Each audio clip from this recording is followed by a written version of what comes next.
കോടതിയിലെ ജഡ്ജിയുടെ ഭാഗത്തു നിന്നും ഒരു വാചകം ഉണ്ടായപ്പോൾ അതിൽ പിടിച്ചു തൂങ്ങിയിട്ടാണ് കോക്രോച്ച് ജനതാ പാർട്ടി എന്ന പേരിൽ സോഷ്യൽ മീഡിയയിൽ ഒരു അക്കൗണ്ട് ഉണ്ടാക്കുകയും അത് സമരത്തിന് ആഹ്വാനം ചെയ്യുകയും ചെയ്തത്.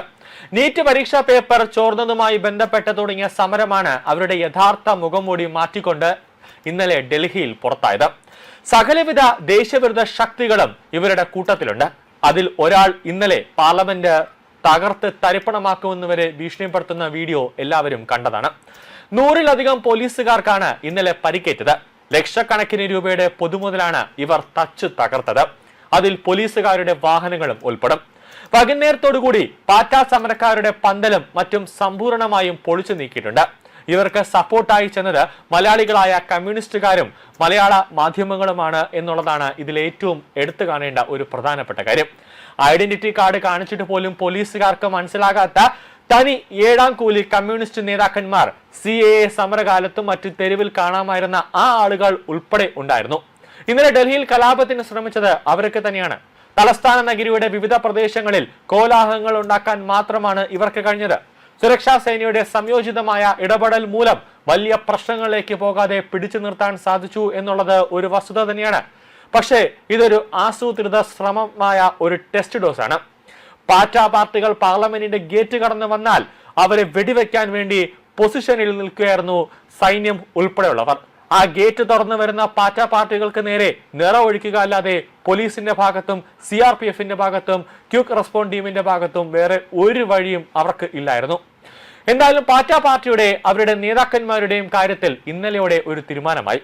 രാജ്യത്ത് ആദ്യമായി ഇറക്കിയ ഹൈഡ്രജൻ ട്രെയിനിന് നേരെ വരെ ഉണ്ടായ ആക്രമണത്തിൽ 15 അല്ല 20 കൊല്ലം ജയിലിൽ കടന്നാലും തീരാത്ത അത്ര വലിയ കേസായിരിക്കും ഉണ്ടാകാൻ പോകുന്നത്. അതായത് UAPA വകുപ്പ് പ്രകാരം രാജ്യദ്രോഹ കുറ്റം ചുമത്തി എല്ലാത്തിനെയും അങ്ങ് തിഹാർ ജയിലിട്ട് അടയ്ക്കാനുള്ള ഒരു നീക്കമാണ് ഡൽഹി പോലീസിന്റെ അണിയറയിൽ ഒരുങ്ങുന്നത്.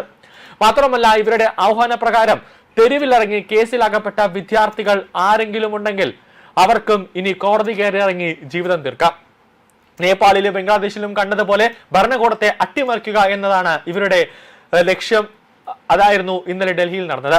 എങ്കിൽ ഇത് നേപ്പാളും ബംഗ്ലാദേശുമല്ല, ഇന്ത്യയാണ്. അതിൽ നരേന്ദ്രമോദി പ്രധാനമന്ത്രിയാണ്, അമിത്ഷാ ആഭ്യന്തരമന്ത്രിയാണ് എന്ന കാര്യം കൂടി ഈ പാറ്റ പ്രവർത്തകർ ഓർക്കണമായിരുന്നു.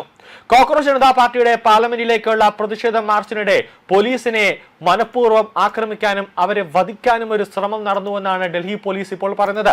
പ്രതിഷേധക്കാർ യൂണിഫോം ധരിച്ച ഉദ്യോഗസ്ഥരെ ബോധപൂർവം ലക്ഷ്യമിട്ടതായും കല്ലെറിഞ്ഞതായും സ്ഥലത്ത് വിന്യസിച്ചിരുന്ന പോലീസ് ഉദ്യോഗസ്ഥരെ ശാരീരികമായി ഉപദ്രവിച്ചതായും ഡൽഹി പോലീസ് സബ് ഇൻസ്പെക്ടർ ആരോപിക്കുന്നുണ്ട്. പാർലമെന്റിലെ മൺസൂൺ സമ്മേളനം നടക്കുന്നതിനിടെയാണ് CJPയുടെ പ്രതിഷേധ മാർച്ച് ഉണ്ടായത്. അതുകൊണ്ട് തന്നെ പോലീസ് സ്ഥലത്തെ സുരക്ഷയും കടുപ്പിച്ചിരുന്നു. താൻ ഡൽഹി ജില്ലാ പോലീസിനൊപ്പം ക്രമസമാധാന ചുമതലയിലായിരുന്നുവെന്നും ഡെപ്യൂട്ടി കമ്മീഷണറെ അനുഗമിക്കുന്ന സുരക്ഷാ സംഘത്തിന്റെ ഭാഗമായാണ് നിയോഗിക്കപ്പെട്ടതെന്ന് പരിക്കേറ്റ സബ് ഇൻസ്പെക്ടർ ശ്രീനിവാസ് ശർമ്മ ദേശീയ മാധ്യമങ്ങളോട് പറഞ്ഞ കാര്യമാണ്.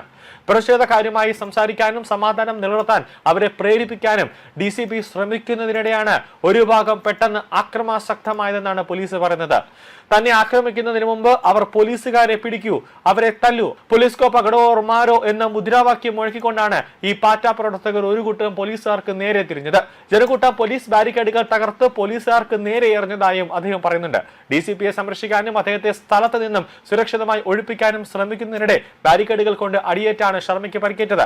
ക്രമസമാധാനം പുനഃസ്ഥാപിക്കുന്നതിനായി സ്റ്റേറ്റ് ബാങ്ക് ആസ്ഥാനത്തിന് സമീപമുള്ള പ്രദേശത്ത് നിന്ന് ചന്ദ്രശേഖരനെയും ഭീം പാർട്ടി അംഗങ്ങളെയും പോലീസ് മാറ്റുന്നതിനിടെ ഒരു ആക്രമണ രൂക്ഷമുണ്ടായി. അതായത് മൊത്തത്തിൽ ഇതിനെ ഡൽഹിയെ മൊത്തത്തിൽ അടിച്ചു തകർക്കുക, അല്ലെങ്കിൽ ഒരു ക്രമസമാധാനം, ഒരു കത്തിക്കുക, ഒരു സ്ഫോടനം, ആ രീതിയിലേക്കായിരുന്നു ഇന്നലെ പാറ്റ പാർട്ടി പ്രവർത്തകർ ഒരു നീക്കം നടത്തിയത്. ഇവർക്ക് ഫണ്ട് എവിടെ നിന്ന് വന്നു അടക്കമുള്ള കാര്യങ്ങളിലേക്ക് ഇനി വിശദമായി പോകുന്നുണ്ട്. മിക്കവാറും ഇത് NIAയുടെ അന്വേഷണത്തിലേക്കായിരിക്കും കാര്യങ്ങൾ എത്തി നിൽക്കാൻ പോകുന്നത് അവസാനം.